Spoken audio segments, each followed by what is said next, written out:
Bonjour Camille, comment vas-tu?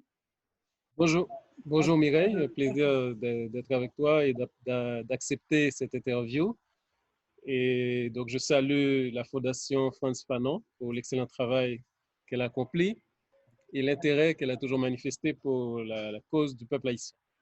Merci Camille.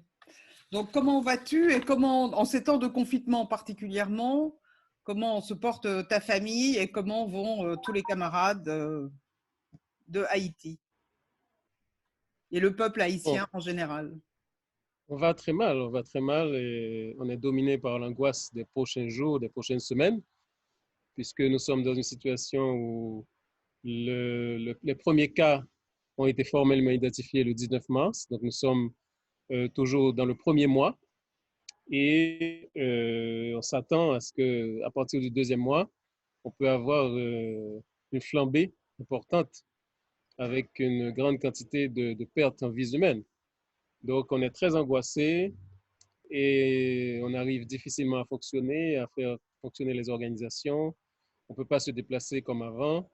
Donc, c'est une situation très, très difficile, d'autant plus que le gouvernement haïtien a très, très mal géré la crise. D'abord, le gouvernement a réagi très lentement parce que nous avons eu le privilège d'être parmi les derniers pays à être affectés. Donc, on avait 3 mois quand même pour se préparer et il n'y a eu aucune mesure d'anticipation par rapport à la crise.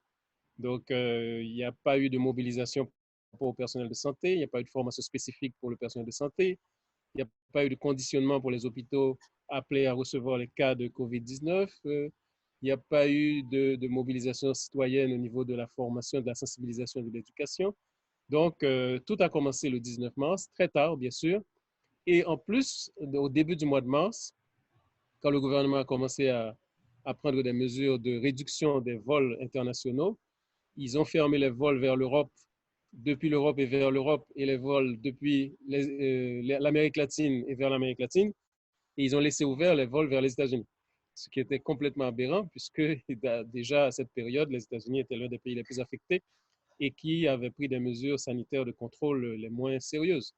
Donc, et effectivement, sur les 33 cas qui sont identifiés maintenant, on a plus que de 80 à 85 des cas qui sont des gens qui ont voyagé depuis les États-Unis au début du mois de mars. Donc là, il y a une responsabilité, une négligence tout à fait incompréhensible de la part du gouvernement. Mais quand on le met dans le contexte politique, on comprend très bien que c'est un gouvernement totalement soumis aux États-Unis, donc qui a très peur de froisser M. Trump et qui exécute les moindres ordres, tous les ordres qui viennent du département d'État. Donc là, Oui, c'est une première chose. Deuxième chose, c'est que les mesures qui ont été annoncées à partir du 19 mars, ce sont des mesures qui sont de pâles copies de ce qui se fait en Occident. Et il n'y a eu aucune adaptation de ces mesures à la réalité haïtienne. Et je pourrais prendre plusieurs exemples, mais je peux prendre deux exemples. La question du confinement dans les grandes villes, c'est quelque chose d'absolument inapplicable. Dans des villes surpeuplées, dans des villes avec 80% de bidonvilles, où les gens vivent dans des conditions très difficiles, avec parfois 10, 12 personnes sur 9 mètres carrés. Dans certains bidonvilles, les gens sont obligés de faire de la rotation pour dormir parce qu'il n'y a pas d'espace pour se coucher. Donc, on se couche de 9 heures du soir à minuit. Un deuxième groupe se couche de minuit à 2 heures du matin, etc. Donc, vous imaginez, dans ces conditions, parler de confinement, ça n'a aucun sens dans la mesure où, effectivement, oui, justement, réaliste. le secteur informel représente 92% des activités économiques de la capitale. Donc, la plupart des gens gagnent leur vie au jour le jour dans des activités de commerce, de vente, de trafic, etc. Et ils ne peuvent pas rester chez eux, sinon rester chez eux, ça veut dire mourir de faim, mourir dans des conditions de pénurie. Donc, Mais et en au-delà, plus, la question du confinement est d'autant plus caricaturale en milieu rural. Quand on pense à un paysan qui doit gérer sa ferme, qui doit changer les bêtes chaque jour, donner de l'eau à ses bêtes, parfois il doit marcher 4-5 km pour trouver un point d'eau.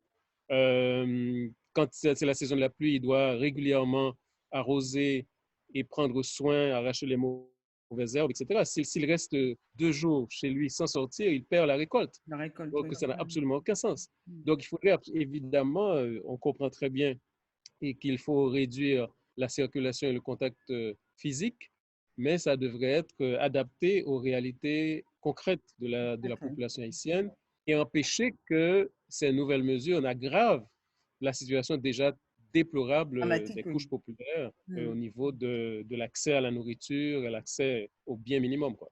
Mais au-delà Et, du mais en fait plus de que, cela, il faut...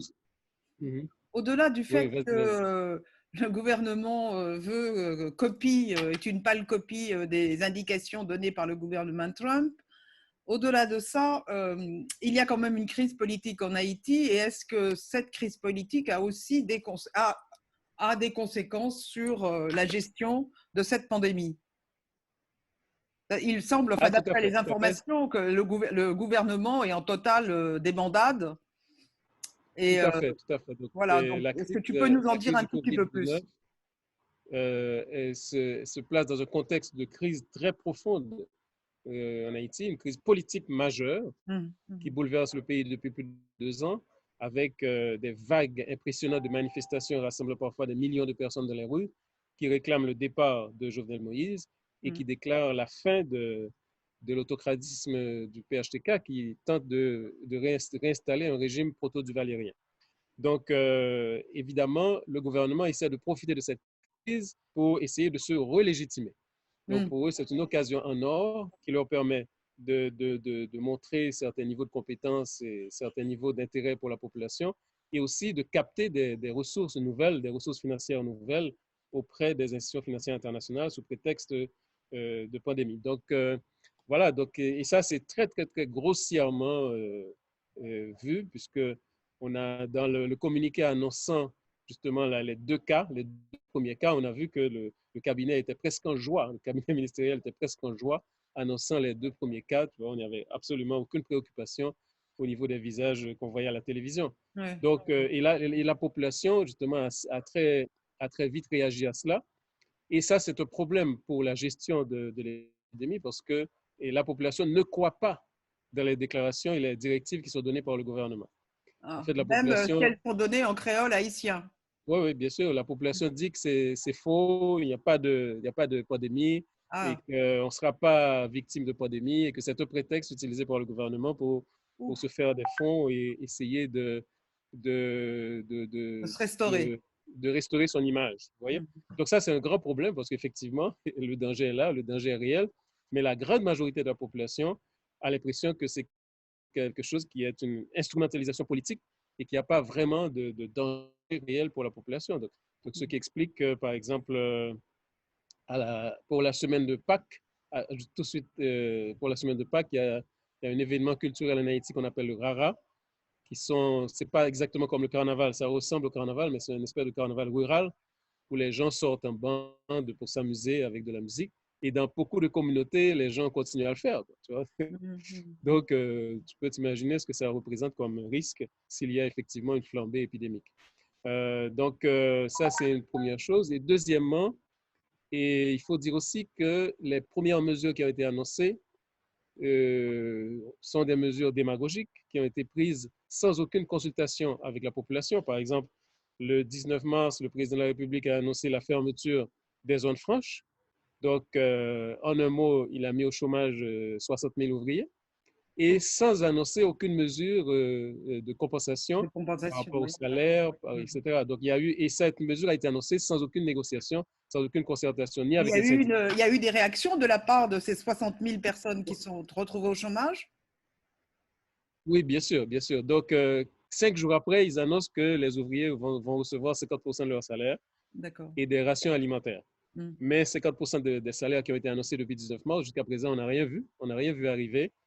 Et les rations alimentaires sont distribuées dans certains quartiers seulement et sans, disons, une zonification rationnelle qui tiendrait compte de la présence de ces ouvriers-là. Donc, et alors, donc, le 19 mars, ils Ce annoncent la rationnement, fermeture excuse-moi, des... excuse-moi, ce rationnement, les rations alimentaires qui sont distribuées arrivent d'où?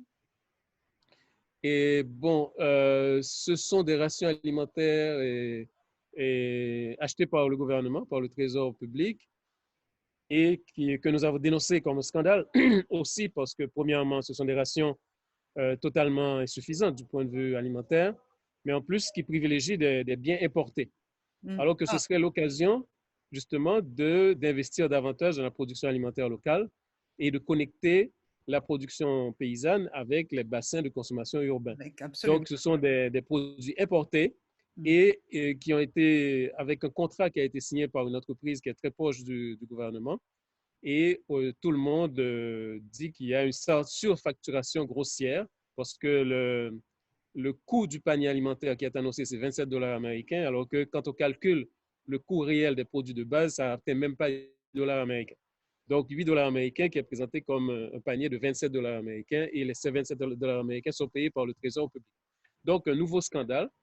Et ce scandale continue avec aussi l'annonce d'une importation de 18 millions de dollars US de biens de la Chine, de la République populaire de Chine, où le gouvernement a signé un contrat avec une firme privée pour importer 18 millions de dollars de biens et d'équipements de la Chine.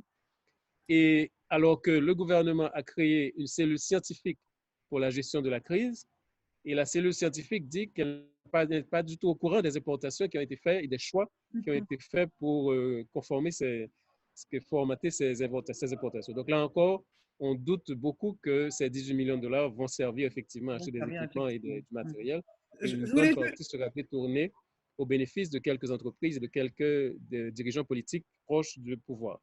Je voulais te demander par ailleurs, puisque tu parles d'une entreprise chinoise qui donnerait du matériel et on peut supposer que c'est du matériel médical, je voulais te demander, à part l'hôpital de Port-au-Prince, y a-t-il dans les régions d'autres hôpitaux qui peuvent accueillir des personnes atteintes du Covid-19?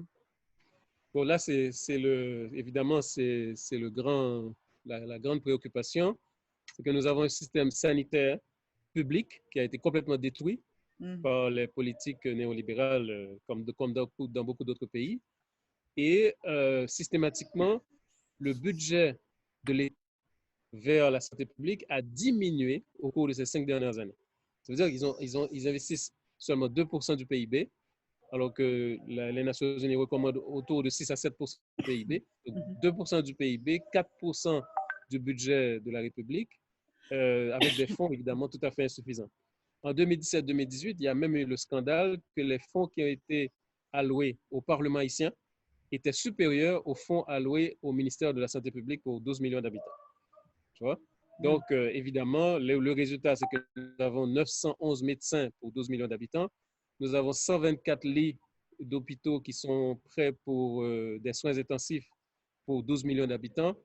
Il y a 64 respirateurs, tu vois? Donc, évidemment, c'est un système de santé qui n'est pas du tout prêt à affronter une crise, qui n'est même pas prêt. Combien d'hôpitaux dans les régions? Il y a des hôpitaux dans les régions ou tout est centralisé sur Port-au-Prince? Tout est centralisé sur Port-au-Prince, dans quelques grandes villes. Mais au milieu rural, évidemment, il y a une couverture sanitaire tout à fait insuffisante. Et il y a énormément de sections communales qui n'ont pas d'hôpitaux et qui n'ont parfois même pas de dispensaires. C'est d'ailleurs ce qui explique le nombre élevé de morts pendant la crise du choléra. Parce que pendant la crise du choléra en 2010, comme tu sais, les troupes népaliennes des Nations Unies avaient introduit le choléra en Haïti et on a eu des dizaines de milliers de morts. Et essentiellement, c'est parce qu'il n'y avait pas de centre de réhydratation suffisamment proche des communes paysannes. Donc, les gens devaient marcher 7 à 8 heures de temps pour un point de réhydratation et parfois, c'était trop. Les gens mouraient en route. Tu vois? Donc, il y a évidemment un déficit tragique en termes de services de santé, tant du point de vue des ressources humaines que du point de vue du matériel et des équipements et aussi des hôpitaux.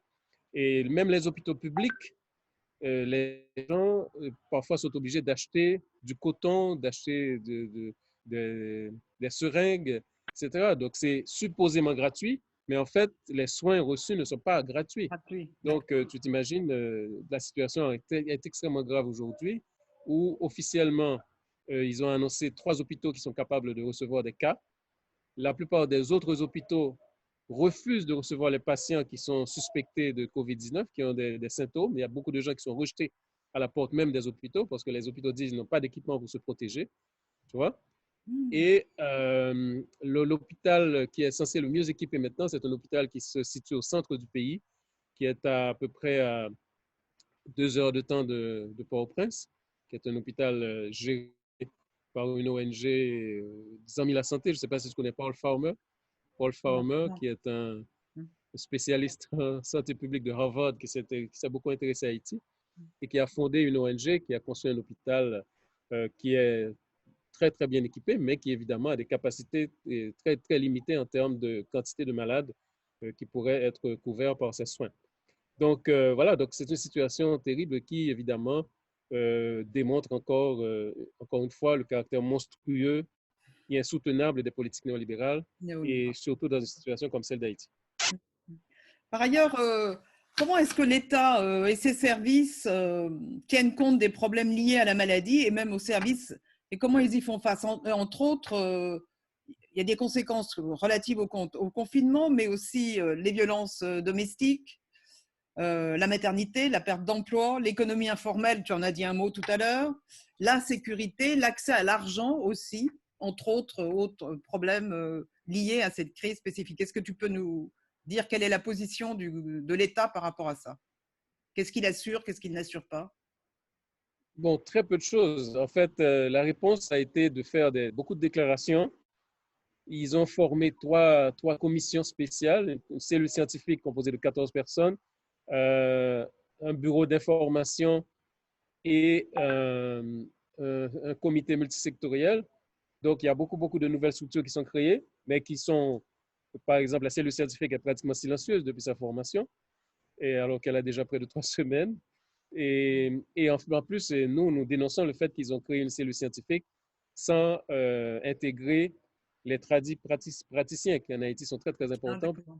parce qu'on a un patrimoine très important de connaissances et de savoir-faire au niveau de la médecine traditionnelle, de la connaissance des plantes, etc., qui, dans une crise pareille, évidemment, ce serait une réponse tout à fait appropriée. Donc, la cellule scientifique a été créée seulement avec des médecins de formation classique occidentale.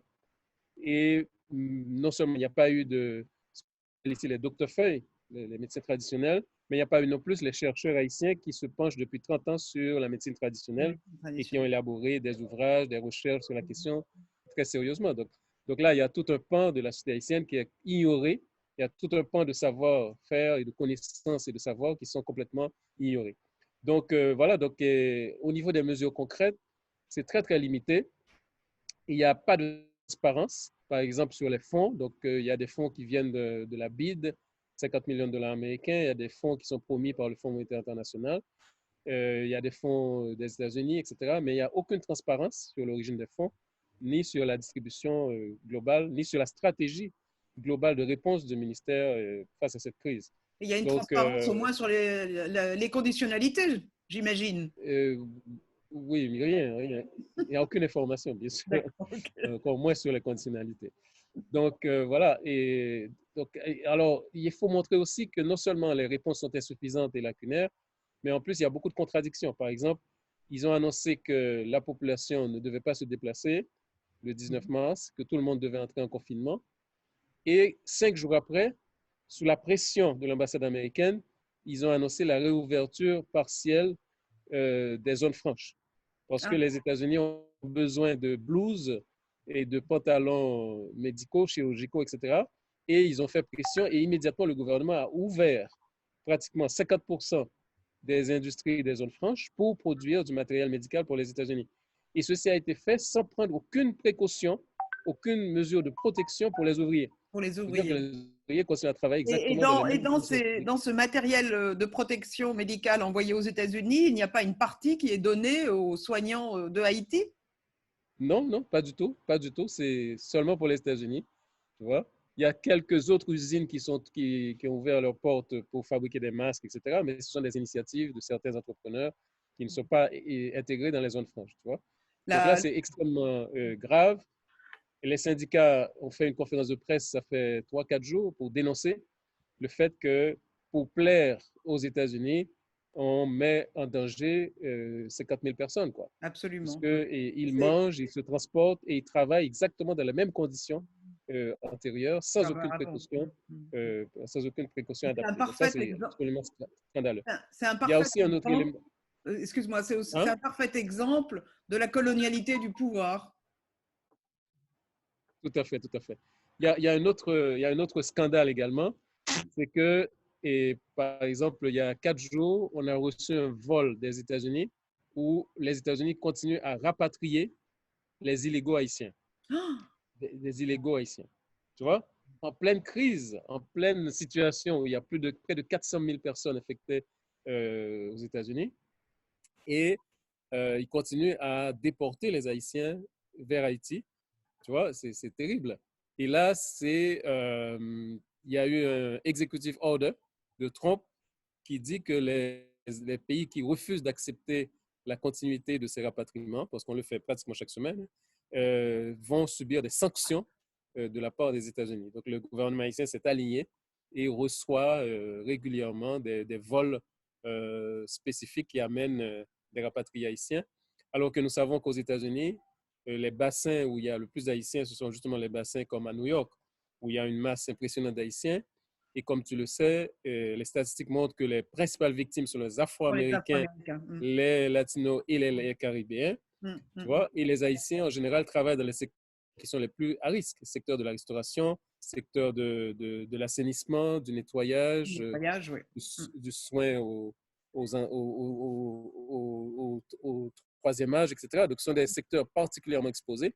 Et là, chaque jour, on apprend que des familles haïtiennes ont perdu leurs proches aux États-Unis, victimes du COVID. Et ce matin encore, j'ai appris qu'il y a trois amis qui ont perdu des parents au niveau des États-Unis. Donc ça, c'est quelque chose de tout à fait aberrant, que les vols sont complètement suspendus et on accepte que le gouvernement américain continue avec ses rapatriements. Donc ça montre que nous avons un gouvernement qui non seulement est complètement soumis dans une logique coloniale, mais qui n'a aucun intérêt et aucun désir, aucune volonté de défendre les intérêts de la population haïtienne. Ouais, ouais. Ben, ça va avec la colonialité du pouvoir qui s'exprime aussi sur la colonialité sur les êtres et comment les non-êtres sont considérés par certains États et surtout quand cet État agit de manière hégémonique. Pour continuer, je voudrais te demander, face à l'inaction de l'État que tu as très très bien décrite, les services de l'État en tout cas, quelles formes de solidarité non étatique se mettent en place entre les Haïtiens, mais aussi entre les Caribéens?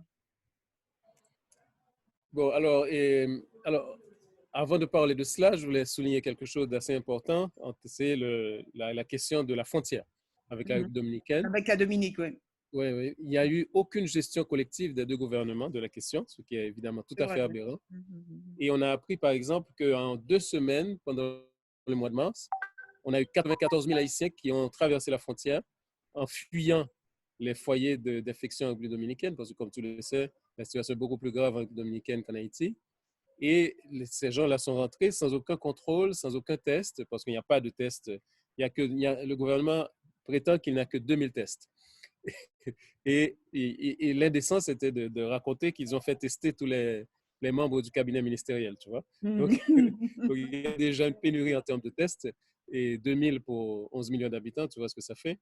Et en plus, les tests sont utilisés en priorité pour tester les membres du gouvernement.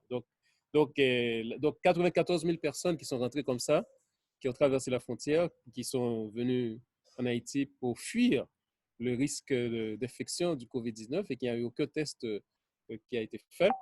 Et il n'y a eu aucune gestion collective des deux gouvernements d'une crise qui évidemment affecte l'ensemble du territoire compte tenu de l'intensité des échanges qui se font à la frontière. Alors évidemment, face à l'incohérence du gouvernement et l'instrumentalisation politique qui est faite de la crise, nous avons pris diverses initiatives. Je ne sais pas si tu es au courant, mais en août, on avait formé un forum qu'on appelle le Forum patriotique de Papaye, qui avait rassemblé beaucoup de secteurs pour essayer de chercher une solution à la crise politique.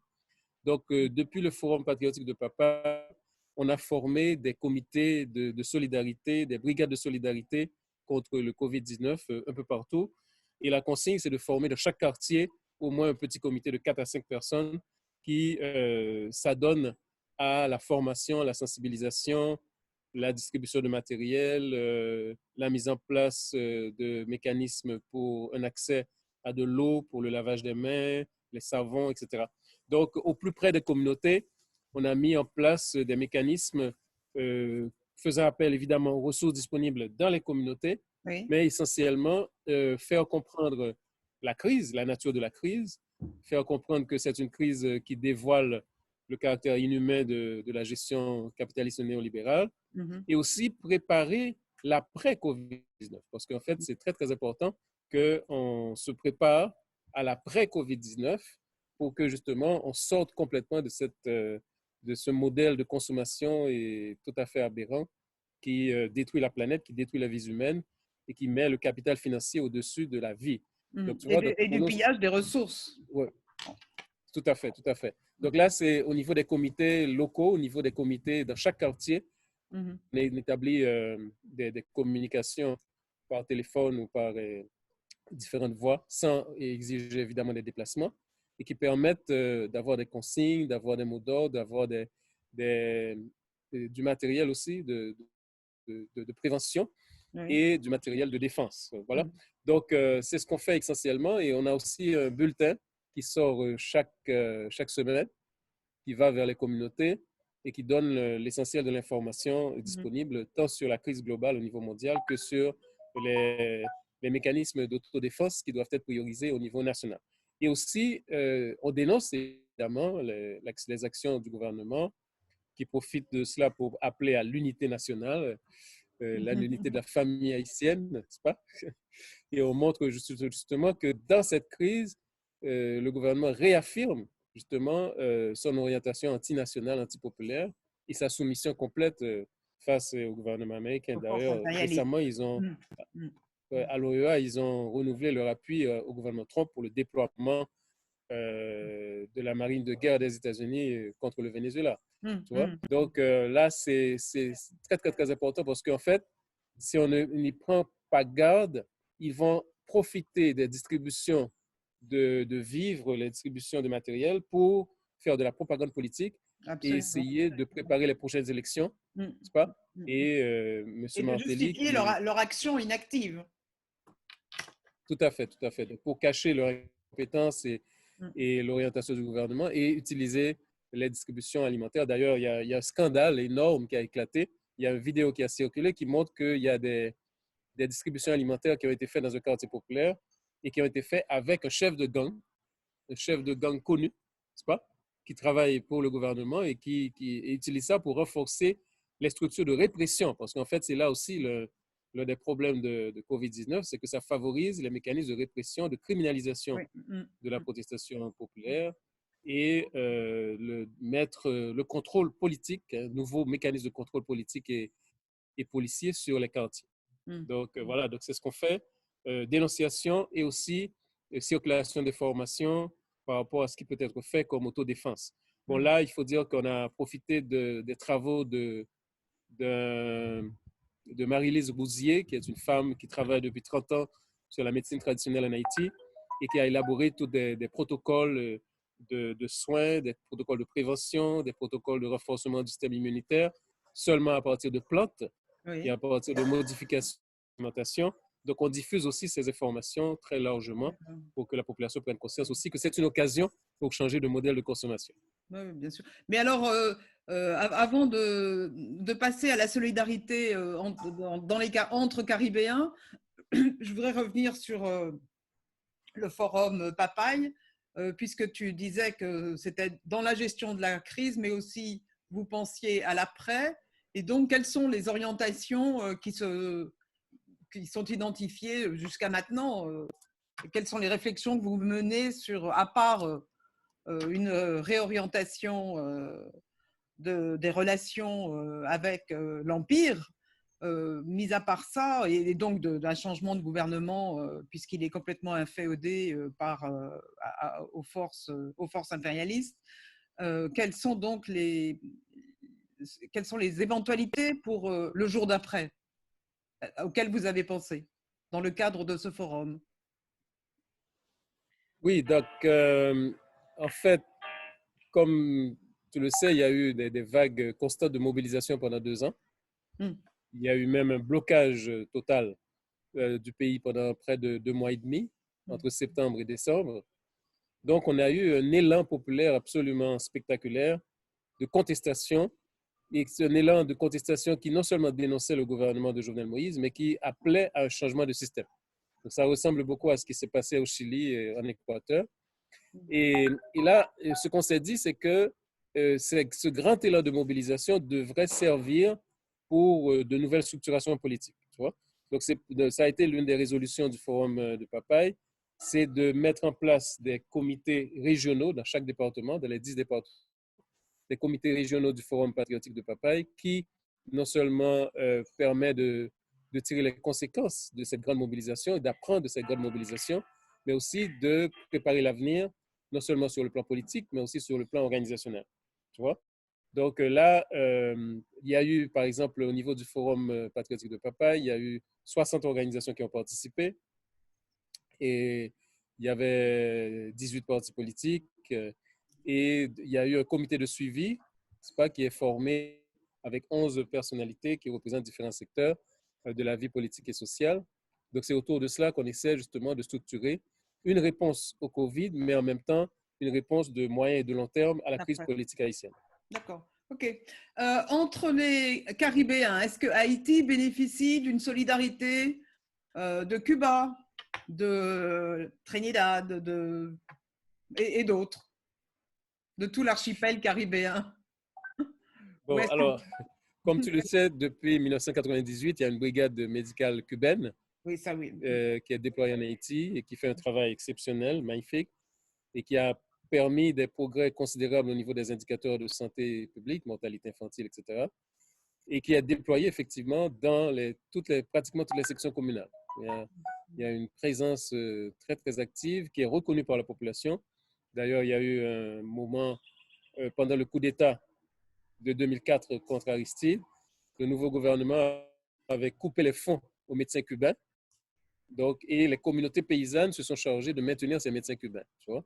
Donc, voilà, donc il y a une très, très, très jolie relation de solidarité, de fraternité, de présence solidaire des Cubains en Haïti et qui, dès le début de la crise, même avant l'apparition des premiers cas, avait dépêché des épidémiologistes qui étaient déjà présents en Haïti, mais qui ont été détachés de la brigade médicale pour essayer d'appuyer les actions du gouvernement. Tu vois? Mais il faut souligner que dans un cas aussi grave, et le gouvernement haïtien a fait un appel à Cuba pour bénéficier non seulement de matériel, de médicaments, mais aussi d'une augmentation en termes d'effectifs de la brigade médicale cubaine présente en Haïti. Évidemment, encore une fois, c'est la soumission aux États-Unis qui empêche le gouvernement d'être proactif dans ce champ-là. Mais nous sommes très proches de la brigade médicale cubaine et le mouvement social haïtien aussi récemment a émis plusieurs déclarations contre le blocus, le renforcement du blocus contre Cuba et les manœuvres militaires contre le Venezuela. D'ailleurs, il y a une déclaration qui devrait sortir ce soir là-dessus. Et donc, avec les Cubains, il y a beaucoup d'échanges. Maintenant, avec aussi une partie des organisations de la société civile dominicaine, il y a beaucoup d'échanges et les camarades dominicains ont fait beaucoup d'efforts pour que les migrants haïtiens ne soient pas victimes de nouveaux mécanismes de racisme, d'ostracisme et de discrimination raciale en profitant de la crise, hein, comme on le voit dans beaucoup de pays. Dans beaucoup de pays, il y a une remontée du racisme et de la xénophobie. Et c'est très, très dangereux, surtout que nous avons quand même près de 800 à 900 000 compatriotes haïtiens qui travaillent en dominicaine. Donc, les Dominicains ont fait un travail magnifique là-dessus. Et il faut dire aussi que juste avant la crise, on avait fait un forum très important qui était un forum binational sur la question minière. Parce qu'on s'est rendu compte que les industries transnationales minières ont une stratégie commune pour l'ensemble de l'île. Il y a actuellement près de 600 concessions signées avec les grandes multinationales minières pour l'or, le cuivre, la bauxite. Canadienne en majorité, non? Canadienne? Américaine, australienne, canadienne. Mais la plus importante est américaine maintenant. C'est la Newmont Mining Corporation qui est de Vermont, qui est la deuxième, la plus importante mondiale et qui investit des sommes importantes en Haïti au niveau de l'exploration et qui essaie de profiter de la crise pour passer un peu sous la table des contrats de concession. Donc là, on s'est mobilisé là-dessus et on a eu un forum magnifique avec les organisations dominicaines, haïtiennes et portoricaines sur la question et qui ont permis d'avoir un niveau d'information sur ce qui est fait comme stratégie par les multinationales. Et on a vu, par exemple, les dangers énormes que cela représentait, surtout, par exemple, sur la disponibilité de l'eau. S'il y a des concessions qui sont prévues au niveau de la frontière, qui serait une véritable catastrophe pour Haïti en termes d'accès à l'eau, puisque le principal fleuve qui est utilisé pour l'irrigation et à d'autres fins serait menacé par l'une des concessions minières sur la frontière. Donc voilà, donc on était en train justement de construire un plan de lutte sur la question quand la crise du Covid est arrivée, mais les liens qui ont été construits, qui commencent à être construits entre les organisations haïtiennes, dominicaines et portoricaines sur la question vont continuer. Et on va travailler activement pour avoir une stratégie globale de résistance face à cette menace qui pour nous est vitale. Parce que dans un territoire comme Haïti, un territoire exigu, surpeuplé, qui déjà affronte une crise environnementale sévère, tu peux facilement imaginer ce que cela veut dire quand on installerait des exploitations d'or à ciel ouvert. Je voulais te demander, tu as déjà répondu à beaucoup de questions, mais il y a... je vais te poser une question un peu faussement naïve. Ne penses-tu pas que cette pandémie serait... Une minute, je change de position. Attends. Je t'en prie. Attends. Mireille, donne-moi une minute, je change de position parce que le soleil est en train d'arriver. OK. C'est bon? Oui, vas-y. Je voulais te demander, est-ce que tu ne penses pas que cette crise serait gérée différemment si Haïti pouvait assurer sa pleine souveraineté sur ses terres et ses ressources? Ah oui, tout à fait, parce qu'effectivement, c'est l'une des aberrations des politiques appliquées en Haïti depuis une trentaine d'années. Ça a été de fabriquer et de renforcer la dépendance d'Haïti par rapport à l'extérieur, en particulier la dépendance alimentaire. Donc, on importe des quantités astronomiques de riz. Par exemple, 82% du riz qu'on consomme est importé des États-Unis, alors que nous fabriquons du riz, on est producteur de riz, on produit de meilleure qualité que celui qui vient des États-Unis. Mais finalement, c'est à peine 18% du riz qu'on consomme qui est produit en Haïti. Et le reste est importé des États-Unis suite aux mesures qui ont été adoptées par le Fonds monétaire international et la libéralisation qui a été faite du marché du riz et qui a converti Haïti en le deuxième ou troisième plus gros importateur de riz américain au monde. Tu t'imagines? Donc, c'est quelque chose d'absolument aberrant. Ouais. Et évidemment, avec la rupture des chaînes d'approvisionnement, on prévoit qu'effectivement, nous allons traverser des situations très difficiles sur le plan de l'approvisionnement, avec des risques de pénurie très, très graves sur des biens essentiels, tant des biens essentiels importés de la République dominicaine que des biens importés des États-Unis. Donc, voilà, donc, ça, c'est quelque chose d'extrêmement grave. Et justement, on travaille pour un plaidoyer sur cette question-là et des pressions du mouvement social haïtien pour que justement il y ait beaucoup plus d'investissements vers le secteur agricole. Il y a des cycles courts qui permettraient déjà en 2-3 mois d'avoir une disponibilité céréalière importante au niveau du pays et qui permettrait de changer un peu la logique globale des politiques publiques de l'agriculture, qui est une logique de dépendance, une logique d'élimination de l'économie paysanne pour remplacer par de grandes plantations contrôlées par les multinationales et les grandes familles haïtiennes. Tu vois? Donc, évidemment, c'est un plaidoyer qui aujourd'hui a beaucoup d'écho dans la société haïtienne. Les gens vivent les conséquences dramatiques de ce choix de politique économique et d'organisation d'une économie extravertie, dépendante, outrageusement, notamment sur le plan alimentaire. Ce sont des centaines de millions de dollars américains qu'on importe chaque année. Et ce sont des biens qui peuvent être facilement produits en Haïti et dans des meilleures conditions. Bien sûr. Mais donc, du coup, ça pose cette question sur la souveraineté et du droit à l'autodétermination, d'ailleurs aussi. Elle pose aussi une question quand même à la communauté internationale, aux institutions financières internationales, mais aussi à certaines fondations comme celle de Bill Clinton en Haïti, pour ne parler que d'elle. Et donc, tous ces bodies, ces institutions ou gouvernements ou communautés internationales ne devraient-ils pas cesser de penser leurs relations internationales de façon coloniale? Et surtout, ne devraient-ils pas revoir les principes fondamentaux de ces relations internationales pour que la façon d'avoir des relations internationales ne soit pas de type colonial ou néocolonial, mais soit de type d'échange et de partage. Tout à fait, tout à fait. C'est l'une des opportunités offertes par cette tragédie du COVID-19, c'est justement de dénoncer les priorités qui sont données en termes de politique économique. Par exemple, systématiquement, le discours officiel de la Banque mondiale, du Fonds monétaire international, c'est de dire que le marché global est beaucoup plus important que le marché interne. Donc, il faut se focaliser sur le marché d'exportation. Haïti est un petit pays, petit marché, donc donc l'avenir de l'économie haïtienne, c'est les exportations. Et il y a un économiste haïtien qui a écrit un livre justement qui a parlé de l'organisation d'une économie extravertie dépendante où justement tous les leviers stratégiques sont contrôlés par les acteurs externes ou par les classes dominantes qui sont liées à ces acteurs externes. Tu vois? Donc là, c'est vraiment l'occasion de repenser complètement non seulement les politiques économiques, mais aussi un nouveau projet de nation qui soit une nation qui soit capable de conquérir sa souveraineté alimentaire, sa souveraineté énergétique et sa souveraineté financière. Donc là, c'est vraiment un point chaud des débats que nous essayons de dynamiser en Haïti aujourd'hui et qui sont absolument essentiels pour l'avenir du pays.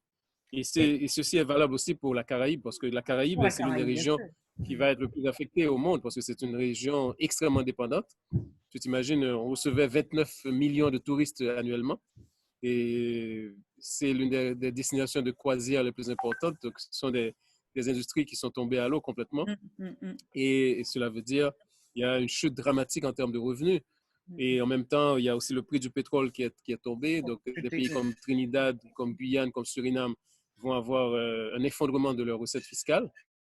Et on peut dire que vraiment, les peuples de la Caraïbe vont connaître des jours très, très sombres en termes de crise économique, en termes de pénurie et même en termes de famine, et qui montrent justement l'aberration du modèle économique outrageusement dépendant qui a été installé contre les peuples de la Caraïbe. Mais donc, alors, du coup, voilà, donc Haïti, c'est un exemple, mais aussi d'autres pays de la Caraïbe. Mais du coup, ça pose aussi la question des conditionnalités imposées par le FMI et la Banque mondiale, quand on sait qu'à l'heure actuelle, des pays demandent, pour des raisons de programmes de santé, des prêts à ces institutions financières internationales, et que pour autant, ces institutions internationales continuent à utiliser les fonds pour autre chose, en fait, parfois que pour la santé et l'éducation. Hein, ils utilisent pour se payer des intérêts ou pour en payer à leurs fournisseurs, mais aussi ils laissent les pays qui en bénéficient utiliser ces fonds pour mettre en place des forces de répression. Donc à ce niveau du FMI, des institutions financières internationales, parce qu'il y aurait la banque, il y aurait les banques de développement, les banques centrales, etc., à mettre aussi dans le même panier. Dans ce cas-là, quelle serait la mise, la possibilité de manœuvre de la société civile ou pesant sur les États pour que ces politiques à l'égard de ces institutions financières internationales soient complètement revues au profit des peuples et non des intérêts du capitalisme boursier et financier. Tout à fait, ça c'est un point central. Et comme tu le sais, les pays de la Caraïbe, ça fait partie des pays les plus endettés au monde. Il y a 12 pays de la Caraïbe qui sont dans le top 30 des pays les plus endettés au monde, avec un service de la dette qui représente une dette publique externe qui représente plus de 60% de leur PIB. Et des pays comme la Barbade, ça représente plus de 120%, 125% de son PIB. Donc, une situation absolument insoutenable. Donc, c'est l'occasion de réclamer une annulation complète de cette dette et aussi de dénoncer le discours officiel des institutions financières internationales qui parle d'allègement, qui parle d'allègement de dette, alors qu'en fait, on a déjà vu les conséquences des allègements de dette qui ont été faits avec les programmes HIPIC ou bien les programmes, l'initiative multilatérale des années 90, où tous les pays qui ont bénéficié des allègements HIPIC se retrouvent aujourd'hui plus endettés qu'ils ne l'étaient avant. Donc, c'est vraiment de la démagogie, c'est de la poudre aux yeux. Et en fait, c'est une stratégie pour profiter de la crise, pour renforcer la dépendance financière de nos pays par rapport à ces institutions. D'ailleurs, la Banque mondiale avait même pensé à un certain moment à émettre ce qu'il appelle des pandemic bonds. Hmm. Tu vois, Ah oui, oui, oui, oui, oui, j'ai pandemic bonds. entendu ça. Tu Oui, t'imagines ce que ça veut dire? oui, oui, tout à Et fait. après le tremblement de terre d'Haïti, le tremblement de terre au Pakistan, la Banque mondiale et le Fonds monétaire avaient mis un programme spécial post-catastrophe, mais c'était des prêts post-catastrophe, n'est-ce pas? Et qui, non seulement ces prêts ne tiennent pas du tout compte de la situation dramatique que vivent ces peuples dans ces situations de catastrophe, mais en plus, les conditionnalités, c'est pour renforcer la dépendance de notre économie par rapport Hmm. aux multinationales et aux grandes Ouais. puissances. Donc, il faut absolument dénoncer cela et justement profiter pour exiger une annulation complète Des de dettes. la dette publique externe et même aller vers des revendications de réparation Hmm. par rapport aux torts qui ont été faits compte tenu des flux astronomiques de paiement pas, Hmm. qui ont caractérisé les 60 dernières années. Hmm. Mais Et donc, la question de la réparation, qui est très chère à la Fondation et à la PAPDA aussi, c'est une question centrale. c'est une question centrale. Mais justement, est-ce que la communauté internationale, et quand je parle de la communauté internationale, je parle aussi particulièrement de l'ONU, en fait, est-ce qu'elle peut continuer à ignorer que la situation de Haïti et des Caraïbes et de certains pays d'Amérique latine, la plupart d'ailleurs où sont des afro-descendants, est la conséquence directe de la mise en esclavage et de la colonisation, et aussi de la violation des droits civils et politiques, mais aussi des droits économiques, sociaux, culturels et environnementaux, euh, de ces violations commises, entre autres, par les institutions financières internationales. Oui, oui, tout à fait. Donc, toute la revendication de la réclamation par rapport au crime de l'esclavage prend une dimension conjoncturelle Particulière. évidente, particulière, non seulement dans le cadre de la décennie des peuples afrodescendants, mais aussi dans le cadre de l'effondrement économique que nous sommes en train de vivre aujourd'hui. Donc, c'est très important justement de remonter aux sources de ces mécanismes d'endettement et de voir que la dette a fonctionné comme un mécanisme de domination, d'abord politique, hein, beaucoup plus politique que financière, et qui a produit des conséquences terribles sur les peuples et sur les conditions de vie de la population. Donc, la réclamation de l'annulation totale de la dette et la question de la réparation devrait être aujourd'hui au centre des revendications des peuples de la Caraïbe. Et je ne sais pas si tu as écouté récemment la déclaration de Thomas Piketty. Thomas Si, Piketty qui disait si, dans que la France l'idéologie du devait, capitalisme. Oui, oui. que la France devait rembourser C'est 28 dans les milliards pages de dollars. 216 du livre. D'accord. Yeah. Donc, voilà, donc c'est vraiment, comme tu le dis très bien, c'est le moment de repenser les relations internationales, de reconstruire les relations entre les peuples.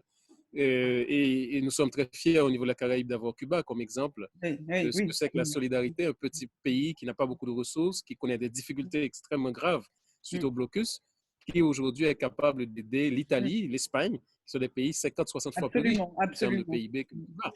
Je voulais Donc, je crois que c'est un exemple magnifique. oui, tout à fait. Je voulais te Oui. demander, est-ce que tu ne penses pas la façon dont ont été traités les corps de nos ancêtres au moment de la traite transatlantique négrière et et de la mise en esclavage et du colonialisme aussi, euh, n'a pas quelque chose à voir dont sont aujourd'hui traités les corps des Afro-Américains, mais des Africains ou des migrants ou dans les Caraïbes aussi par rapport, avec cette crise? Est-ce qu'il n'y a pas une espèce de similitude de la part du monde blanc de penser le corps du noir?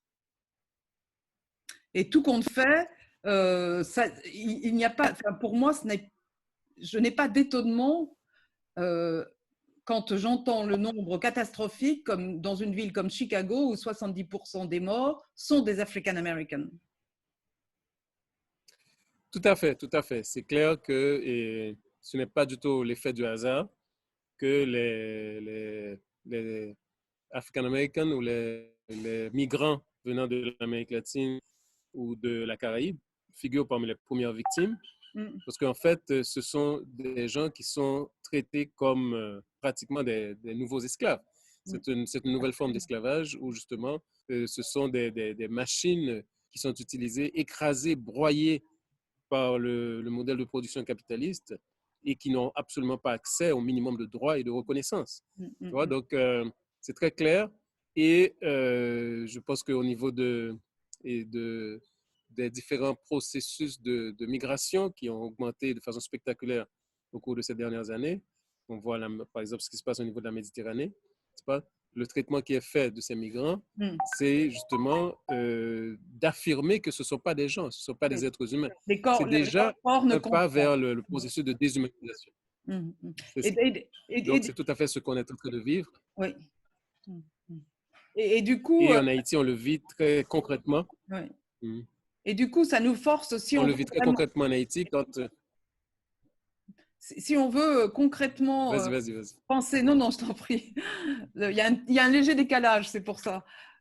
Si on veut concrètement penser le jour d'après, il va bien falloir que tout le monde, et y compris du côté des Blancs et des Blancs qui militent, des Blancs solidaires, des Blancs qui luttent contre le racisme politique, il n'y en a pas beaucoup, mais il y en a, il va bien falloir qu'ils prennent en considération l'obligation de penser le racisme structurel tel qu'il tue aujourd'hui, en liant, en interrelationnant, en intersectionnalisant, en intersectionnant plutôt la question de la classe et de la race. Parce que là, avec les classes pauvres qui meurent les plus, c'est aussi le cas en Seine-Saint-Denis, mais c'est là aussi les situations que tu décrivais à propos de la difficulté de confiner des personnes qui vivent dans des habitats précaires à 12 personnes, etc. C'est la même chose dans la plupart des cas en Seine-Saint-Denis. Et c'est là aussi où la répression à propos de l'attestation dérogatoire de sortie a été la plus sanctionnée, puisque les gens n'avaient pas forcément d'imprimante, n'avaient pas forcément d'ordinateur, etc. et étaient dehors parce qu'ils n'ont pas d'autres solutions. Et donc, il va bien falloir justement qu'on prenne en cause, enfin qu'on prenne en main, qu'on se colte avec cette réalité, qu'on ne pourra penser le jour d'après sans faire l'économie d'intersectionner race, classe et genre. Ce que refusent de faire encore beaucoup de gens. Tout à fait. Et ouais. Et là, on peut même parler de système assassin. Quand on regarde, par exemple, les décisions qui ont été prises par le gouvernement haïtien de rapatrier des gens qui viennent de New York et un foyer d'infection dans un moment pareil, ou de faire travailler des ouvriers dans des conditions non protégées pour satisfaire les besoins du marché américain. On peut même parler d'assassinat programmé. Donc, évidemment, c'est des sous-humains, ce sont des gens qui n'en comptent pas. D'ailleurs, en fait, dans les discussions sur l'après-Covid, moi, je suis très inquiet parce que, en fait, beaucoup de gens pensent que c'est l'occasion d'avancer vers une révolution anticapitaliste. Je pense que c'est évidemment souhaitable, mais très difficile. on peut aussi avoir des fascisantes. On peut avoir parce que ce genre de crise aussi aboutit parfois à des réponses de régimes autoritaires, fascistes, qui font un recul par rapport aux différentes conquêtes démocratiques. Et là, on le voit déjà au niveau de certains discours qui s'affirment dans le cadre de cette crise. Donc là, pour les secteurs progressistes, il faut faire beaucoup d'efforts, beaucoup de travaux, beaucoup de réflexions profondes sur l'après-COVID-19 pour non seulement tenir compte de la réponse à donner, mais montrer que la sortie devrait être une sortie qui commence à nier la logique de base du capitalisme, de ne pas retourner à la normalité et justement de tenir compte de ces différentes revendications que tu signales, de classe, de race, de genre, etc. Et en fait, pour revenir juste un petit peu sur le terme des réparations, est-ce que ce processus de réparation ne permettrait pas à terme une réelle intégration régionale construite sur l'héritage des peuples et non plus sur le pillage des peuples et au nom du capitalisme?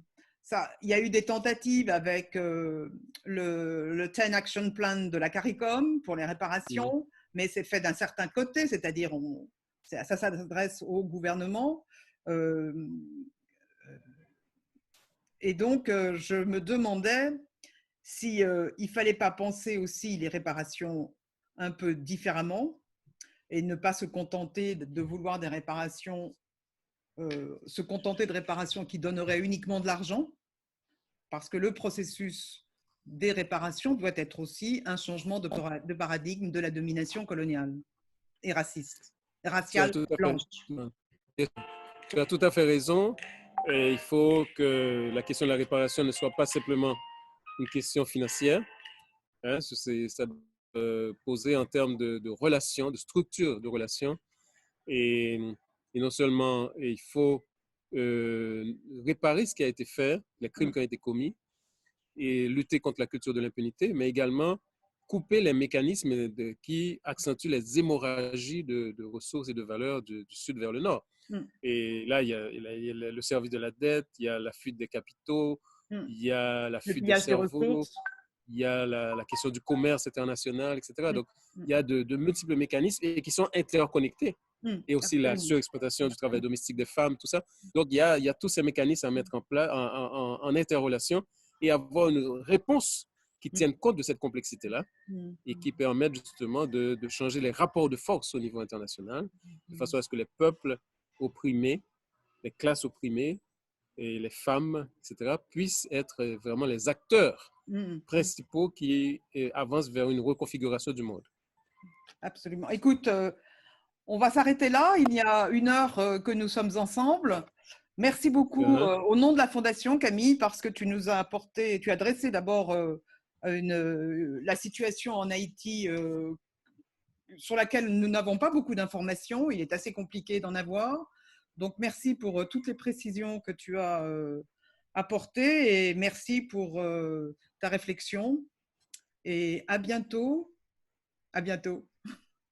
Merci Mireille, c'est un plaisir et on est tout à fait disponible pour continuer cette conversation et continuer à travailler sur les réponses des peuples de la Caraïbe face au Covid-19.